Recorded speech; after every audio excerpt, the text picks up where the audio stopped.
After a big win against the Boston Bruins, the Tampa Bay Lightning now sit in second place in the Atlantic Division, including a shutout second period, not just in goals allowed, but in shots allowed. Does this prove that the Lightning have one of the best offenses in the NHL?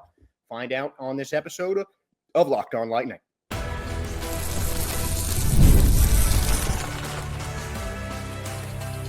You're Locked On Lightning, your daily podcast on the Tampa Bay Lightning, part of the Locked On Podcast Network, your team every day. I'm Josh Sperber, here to thank all of you for making Locked On Lightning your first listen every day. We're part of the Locked On Podcast Network, your team every day. And if your team is the Tampa Bay Lightning, then this is the show for you. Today's episode is brought to you by Monarch Money. Take control of your finances with Monarch Money. Use the code below at LockedOnNHL at monarchmoney.com for 50% off of your first year. That's LockedOnNHL for 50% off your first year at monarchmoney.com. And the Tampa Bay Lightning gave the Boston Bruins 100% off of all shots in the second period, outshooting the Bruins 21-0 in the second and a whopping 40-12 in the entire game. The Bruins did make two of those shots, but the Lightning made 6 of 40 to take the win. 2 goals for Anthony Cirelli. He gets a career high. Nick Paul gets a goal and an assist. He is the 6th Lightning player up to 20 or more goals on the season, joining Cirelli, who now has 22, Brandon Hagel, Braden Point, Nikita Kucherov, and Jake Gensel are the other 5. Oliver Bjorkstrand is next. He has 1 goal for the Lightning, but a total of 17, including the first half of his year with the Seattle Kraken. And this was a big win for Tampa. The Lightning had gone 6-2 over the last 8 games now after going 3-9 against their first 12 against Atlantic Division opponents. The Lightning now are 9-11 against the Atlantic Division this season, 2-2 against the Boston Bruins. And at least for right now, the next time they will play each other in the regular season will be at Raymond James Stadium in the Stadium Series next year. The 0 shots on goal in the second period marks the 3rd time in regulation that the Tampa Bay Lightning did not allow a single shot on net. Came back in February 15th of 1994, then the end of December in 2000. So it's been almost 25 years since the Lightning have not allowed a shot in a period in the regular season. On net, a couple shots were blocked, but again, it just marks really solid defensemen. For the Tampa Bay Lightning, Victor Hedman back is always great. Emil Lilleberg had a great game on both sides of the ice. In his 98th career game, he marked his first career NHL multi-point game, did Emil Lilleberg, marking 2 assists, both primary helpers in the second period for the Tampa Bay Lightning. And Andrei Vasilevsky got his 31st win of the season. He leads the NHL in saves and only trails the Winnipeg Jets' Connor Hellebuck for the most wins by a goalie in the NHL season. And the Jets are one of just 2 teams so far in the 90s in points, with their goalie Hellebuck as the winner. So I think that the Lightning defense definitely played a big role, but 40 shots on net is one of the most the Lightning have put forward in a game so far this season. And the Lightning spread it around, and it just really makes it look like everything is starting to come together. The Lightning, before 4 Nations, were on a big run, and they continued that run a bit after 4 Nations. The trade deadline, as I feel it usually does for any team that makes a deal, kind of switch things up a little bit. It's difficult to just kind of readjust when you've had most of the season with the same bunch of players, and then a couple more get added to the deadline, and you have to figure out where they fit. It really seems like the Lightning are starting to do that, and I think it's just a matter of time before Bjorkstrand and Gourde are just, seeming like they have been with the team for the entire season.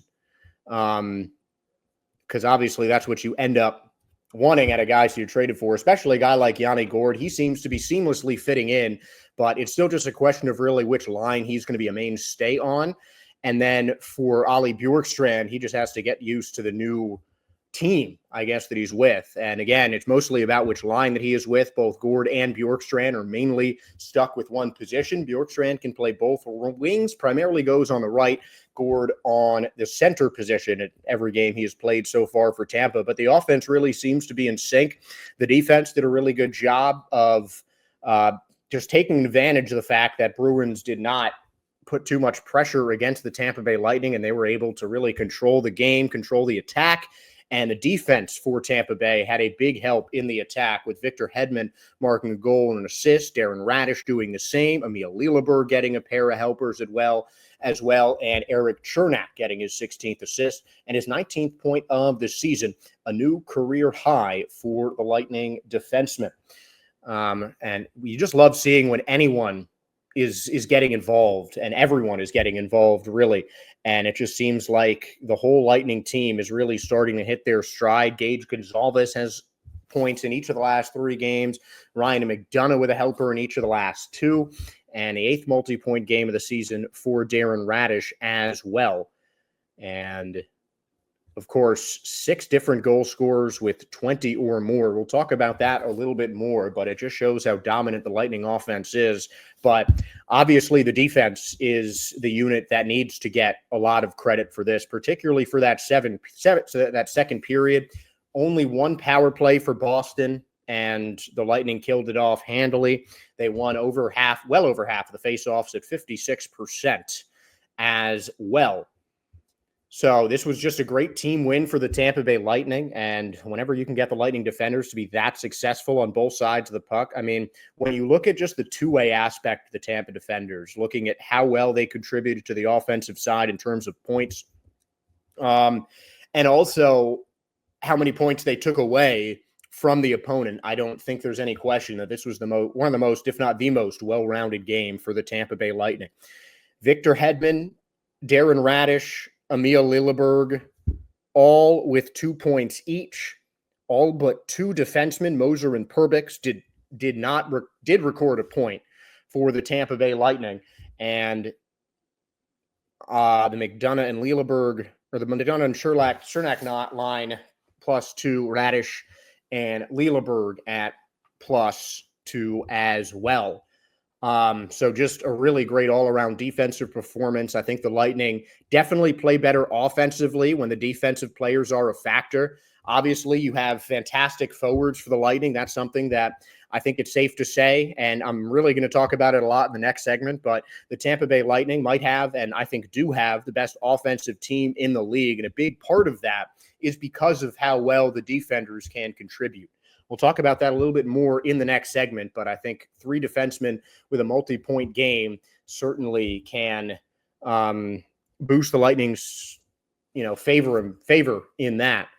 But the Nick Paul line especially was pretty great. Paul, Bjorkstrand, and Gonzalez just absolutely in force on both sides of the puck. They moved it well on offense, and they made just about every single stop.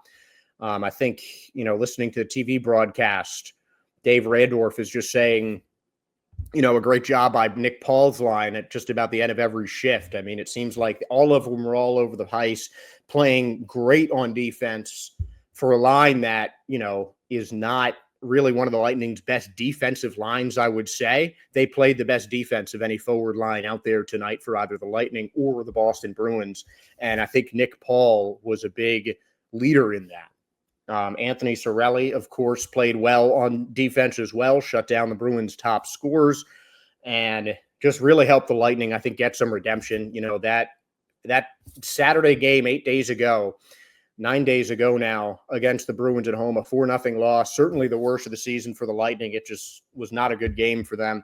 And this doesn't completely redeem it. They still have that loss on their schedule, but now they're up in second place, the highest they've been this season. With a game in hand, they're 4 points behind the Florida Panthers for the top spot in the Atlantic Division. And while a better effort against Boston might have helped that a bit more, this effort against Boston certainly helps the Lightning, as they now look like not just dark horse contenders, but full-on squarely in the mix for that first place spot in the Atlantic Division. It seemed like a two-man race between the Panthers and the Maple Leafs, especially with Toronto getting the better of Lightning all 3 times they have played so far this season. But the Lightning were the best home record in the Atlantic Division, 500 on the road, and they've won 6 out of their last 10 games. They have now got themselves right in that conversation for the top spot in the Atlantic Division. And you can talk about the defense against Boston. It certainly was great, especially in that second period. But the offense still remains king for the Tampa Bay Lightning. And while defense might have been the top unit against the Bruins, offense has been the top unit all season. Is it also the top unit in the NHL on the offensive side of the puck?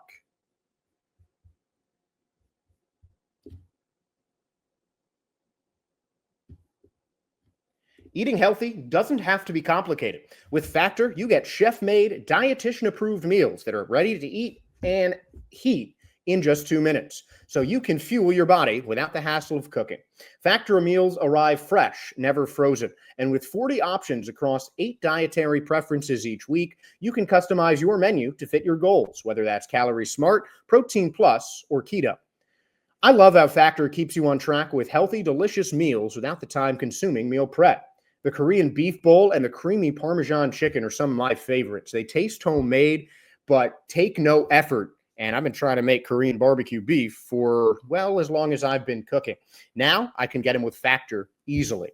And Factor also offers smoothies, breakfast, and snacks, so you always have something nutritious ready to go. So eat smart with Factor. Get started by going to factormeals.com/factorpodcast and use the code FactorPodcast to get 50% off of your first box plus free shipping. That's code FactorPodcast at factormeals.com/factorpodcast to get 50% off plus free shipping on your first box.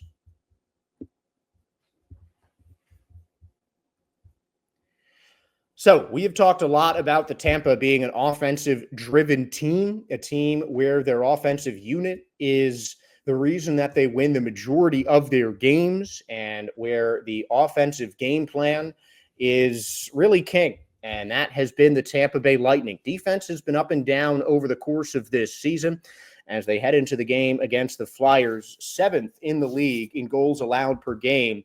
But a lot of that is aided by maybe the best goalie on the planet, Andrei Vasilevskiy, who leads the Tampa Bay Lightning in saves. Obviously, goals are the first thing looked at when it comes to highlights and everything like that. I feel like all around sports, offensive highlights, offensive statistics really are more noticed and, more honored, I guess, in the way people look at teams and players in modern day sports. And the Tampa Bay Lightning honestly might be a reason why. They're a team that I don't want to say is carried by their offense because they still have a solid defensive unit. But when you look at the offensive production, it just pales in comparison to really what you see a lot of teams doing in this league. They're second in the NHL in goals for per game. Only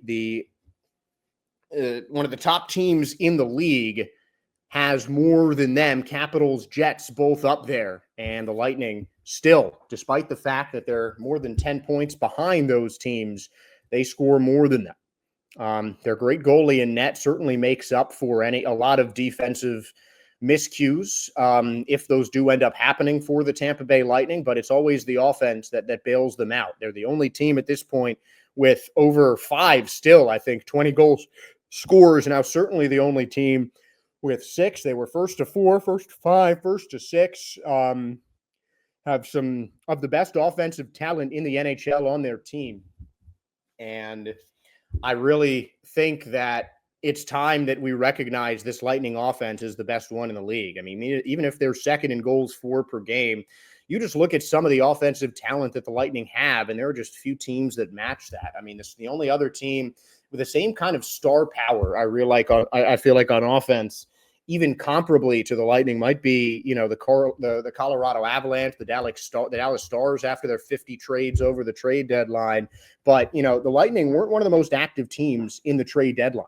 They made one big move. They made a couple of prospect swaps throughout the first half of the season, but their one move was to get Yanni Gourde and Oliver Bjorkstrand. And I think that those moves have really stabilized, especially the bottom six lines for the Tampa Bay Lightning, because there was something missing for Tampa. I was certainly an advocate all season long for the Lightning trading for a move very similar to one that they made. And frankly, their trade exceeded my expectations. I mean, it's Julian Breezeball at the deadline. Maybe I should have expected a bit more from him, but hindsight is 2020. Regardless, though, the Lightning made, I think, the perfect move at the trade deadline to get Bjorkstrand and Gourde, because it just brings two really solid veterans to a lower few lines that haven't been as offensively productive as you would hope for them to be over the course of this season. Because this only happened within the last couple of weeks, but there was a huge drop-off between the Lightning's double-digit scorers, those big six guys on offense that are over 20 goals apiece. Now with Nick Paul getting his 20th last night, there was a pretty big drop-off between all of them. And Bjorkstrand, Hedman closes that gap a little bit, but the Lightning have 9 players with double-digit goals right now. And in a lot of ways, I think that shows that the Lightning spread the puck around. They've gone down to their farm system a decent bit with a handful of injuries over the course of the season. But most of the players that have come up from AHL Syracuse have been defenders, I feel like, primarily, and then the offensive players, aside from Connor Sheary, who has a wealth of NHL experience, were not up all that often over the course of the year. Dylan Duke was up for 2 games. Connor Geekie is the exception, but he was, still kind of learning. And I think one of the reasons that the Lightning got this trade is because Geekie is still developing, which you'd expect for, a 20-year-old getting his first taste of NHL action. Even skipping the AHL, but I think him going down there is certainly going to help him add to that really deep unit. But I mean, there's no other team that has as many elite goal scorers as the Lightning do right now. And though Bjorkstrand likely won't get 20 with the Lightning this season, I do expect him to get 3 goals in the next 15, 16 games that the Lightning have in the NHL regular season. But it brings more veterans down to the lower lines, and it definitely improves the forward play. I mean, I like Mikey Eyssimont, I like Cam Atkinson as forwards, but I mean, you just have 2 players with, in Gourde's case, the more conference playoff resume, a guy who has been here for a long time, and Oliver Bjorkstrand, who is one of the more underrated scorers, I think, in the NHL. He's got 38 points in 66 games over the course of this season, and I wouldn't call him, below average. I'd call him maybe above average, but I mean, just a guy that is a really solid scorer, not maybe a top line guy, but for a bottom 6 player, usually really bottom 9, if you're looking at it, that's still pretty darn good to have almost 40 points. And there's certainly a chance he can get to 50 in the next 16 games with an offensive team like the Lightning. And that first line especially, I think, really sets the tone. And I feel like, when you're chasing around a line of Jake Gensel, Braden Point, Nikita Kucherov, I mean, for a defense that can't be easy, I can just imagine that line giving just the rest of the league fits. And, you obviously don't want to take your foot off the gas in terms of try less, but obviously there's less work you need to do with other lines that just simply aren't as skilled as the first. And that's just what you think when you look at the drop down to Hagel, Cirelli, and, Bjorkstrand, Gonzalez, whoever ends up being on that second line. But, there might not be elite players. There might not be some of the absolute best guys in the league. Like, you can argue that at every offensive position on that Lightning first line, you probably have a top 10 player in the NHL at that position. I think that's a very safe argument. And you can make an argument that defensively, Cirelli is the best forward in the league. He's my favorite for the Frank J. Selke trophy. Brandon Hagel has been an inspiration for the Lightning this season, and he has blossomed into one of the great players. And without Jay Gensel, and probably without his chemistry with Anthony Cirelli, he'd be on the Lightning's first line right now. That is a gift to have a player like Brandon Hagel on the Lightning's second line. And I think especially with this trade deadline, and all the other stars that were already on the Tampa Bay Lightning. I think they've done a good job of drafting and bringing in younger forwards that end up blossoming in John Cooper's system. He has plainly been one of the best coaches to ever play the game, especially since he's come in for the Tampa Bay Lightning over 10 years ago. And he has helped the Lightning develop into the best offensive team in the NHL. And it might not always show in the statistics. They still don't score the most goals per game. They don't have the Rocket Richard winner as of right now. And if you ask some people, not me, because I think they do, the Lightning don't have the best offensive player in the entire NHL. I disagree with that. I think it's Nikita Kucherov. But regardless, there are metrics that you can say that you can rate other teams higher than the Lightning when it comes to offense. But if I am picking one NHL team to get me a goal, especially with the way the Lightning's defense add into their offense, unlike any other team, they have the best scoring defense in the NHL this season. If I need one offensive team to get a goal for me, I'm gonna pick that to be the Tampa Bay Lightning. If, some weird scenario where someone has a gun to my head and all of these NHL teams are just available to try and score a goal, I'll take the Tampa Bay Lightning over any offense in the NHL, period. End of story. And it's a lineup that has not been taken over the Philadelphia Flyers this season. The Lightning have been favored in their previous 2 games against Philly, but lost them both in shootout fashion. Will third time be a charm? And will this game end in regulation? And hopefully, will the Lightning get a victory against the lowly Flyers?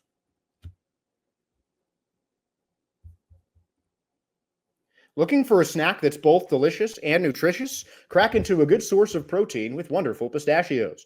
Wonderful Pistachios is one of the highest protein nuts. Each 1-ounce serving has 6 grams of protein, giving you over 10% of your daily value. Plus, they're packed with fiber and better-for-you unsaturated fats to help you feeling fuller longer. Personally, I love the no shells variety. It's the perfect grab-and-go snacks for busy days and the perfect thing that's not going to make a mess in my car when I'm driving on a road trip. Even if I just need a quick protein boost, they're always my go-to. But if you love cracking open every shell for that satisfying crunch, which I understand, the in-shell varieties are also a classic favorite. Get snacking and get cracking with a snack that packs a protein punch. Visit wonderfulpistachios.com to learn more. That's wonderfulpistachios.com.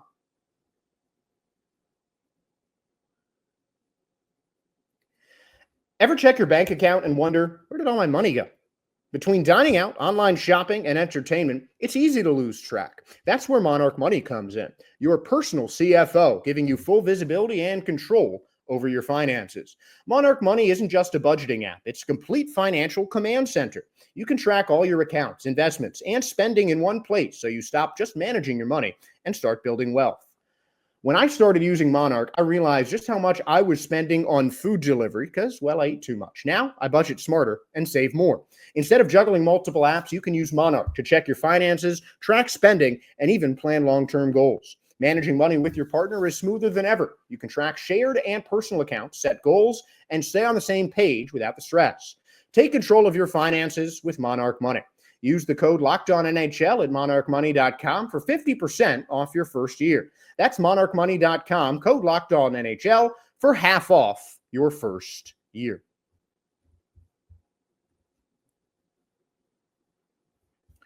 One game to start the week for the Tampa Bay Lightning, which in my opinion is frankly a lot bigger than the schedule may suggest. The Tampa Bay Lightning are set to take on the Philadelphia Flyers for the third and final time in the 2023-24-25 season. Philadelphia has played 68 games this season with a respectable record of 28, 32, and 8, 64 points. However, it has them last in the Metropolitan Division, currently led by the Washington Capitals. 2 of those 28 wins, however, for the Flyers have come against the Tampa Bay Lightning. One very recently, a couple days ago, back on March the 13th, a 4-3 shootout loss for Tampa Bay against Philly after a 2-1 loss in November, the first time these two teams played each other. Both of those games were tied after the end of regulation and tied after the end of overtime, finishing in a shootout won by the Flyers both times. Now, those are both 2 very different games. I think the Lightning in the first game against the Flyers, especially, I think the Lightning really just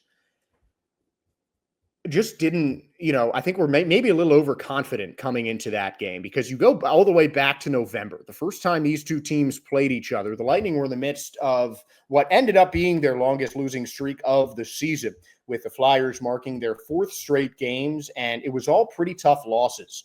A lot of offense against the Jets, 1-goal game against the Blues, thanks to an empty net. It wasn't a 1-goal game against the Minnesota Wild, but aside from the empty net, that's 2 1-goal games, 3 games that I think the Lightning as a team felt like they had a chance of winning, but it just didn't end up working out that way. The Lightning came back home after losing 3 straight on the road, and I think underestimated the Flyers a little bit, especially at the end of the game, because relatively early on, Nikita Kucherov scored still one of the best goals that I have seen over the course of the season. In the first minute of the game, Nikita Kucherov made it 1-0 Lightning with a silky smooth wraparound around the net. Then Owen Tippett tied it up in the third period with under 5 minutes left, and it felt like at that point the Lightning had taken their foot off of the gas, and by that time it was just too late to rebound. The Flyers held it on till the shootout. This most recent game was a bit more back and forth. The first 4 goals were alternated. Gonzalez scored the power play goal. Bobby Brink tied it. Zemgus Girgensons scored a goal within the first minute of the second period, and Bobby Brink tied it again.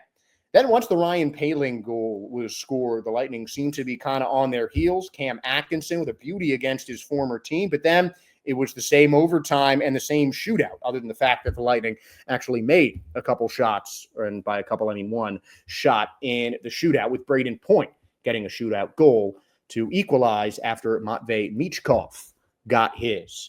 And even in this game, this was coming off of 2 of the worst games for the Lightning over the course of the season, where John Cooper said that he loved the first half of the game against Carolina and Boston, but the second half, not so much. Those ended up being combined 8-1 losses, a 4-0 loss to the Bruins, 4-1 loss against the Carolina Hurricanes. So this was just kind of the end of the sluggishness being shaken out against the Philadelphia Flyers. And I think that win against Boston is a massive momentum boost that the Tampa Bay Lightning are going to be able to build off against Philly here. I'd expect Vasilevsky to go again. The Lightning aren't on a back-to-back. Vazzy just had a nice little day off when the team traveled home to face Philly. There'll be 2 days off after this game before the Lightning go back on the road. So having Vasilevsky, obviously a good thing. He is in great form right now for the Lightning, leads the NHL in saves and top 5 in just about every single other goalie category, including wins, where he is second. The Lightning always play better with Andrei Vasilevsky in the net. And Nikita Kucherov is probably, hopefully, going to be over his illness by now. He did play against Boston, but definitely didn't play as much as we usually see him in. And watching the game against Boston, you could still tell that there were moments that he was a little bit extra tired than he normally would be. I mean, until Saturday, I don't think I'd ever seen Nikita Kucherov taking anything that has resembled a break. But, he'd be on the ice while they're getting the puck ready for the face-off with his stick and his hands on his knees, hunched over. You could tell he's tired. You could, leaning on his stick for support, head down on the bench. You can tell that he's tired. Hopefully that'll be off against Philadelphia. But regardless, I think the Lightning going into a road trip, this is another game that the Lightning would really like to have in their favor, especially considering the Lightning are almost taking out to April on the road, and they're about even, few more road games than home games for the rest of the way. And it's going to be a loud atmosphere. The Philly fans travel well, especially on St. Patrick's Day. So I'm really excited to see what Amalie Arena is going to be like in general. And the Flyers fans were great in Amalie Arena back in November. Now they've made up a little bit more hope in the team. So they might be a bit louder, which could be troubling, but it's hard to beat the home atmosphere of Amalie Arena. And also, the Lightning are the only team that the Tampa Bay Lightning has beat in their last 7 games, with wins against the Lightning and the Jets in their last 10. I think this is a game that the Lightning frankly need to win. I am not going to make a prediction because I mean, on paper, the Lightning should have whipped the Flyers both of those 2 games, but hopefully the last of their sluggishness was chased off in the last game, and hopefully it's similar to the way that the Bruins games look. The home game against Boston was not great. One of the worst games I think the Lightning played all season, that 4-0 loss. Then a couple days later, the game against the Flyers was better, but still not great. Still some room for improvement. Now, after a huge win against Boston, 6-2, one of the biggest wins against divisional opponents all season, the Tampa Bay Lightning have a chance to get a little bit of revenge, and hopefully third time is the charm against the Philadelphia Flyers. That will begin at 7 o'clock on St. Patrick's Day. So get your green on and get out there and cheer on your Bolts for St. Patty's Day. But until then, I am Josh Sperber, thanking all of you for making Locked On Lightning your first listen today. And for your second listen, check out the Locked On NHL podcast. We bring you the daily league-wide stories that matter with all the local coverage you love from Locked On. Find Locked On NHL on YouTube or wherever you listen to your podcasts and wherever you listen to today's podcast. First off, thank you. And second off, please give us a like, a follow, and a subscribe. We really do appreciate your support. So thank you again for tuning in to Locked On Lightning. I hope all of you have the luck of the Irish today. Happy St. Patrick's Day for all who celebrate. And of course, go Bolts.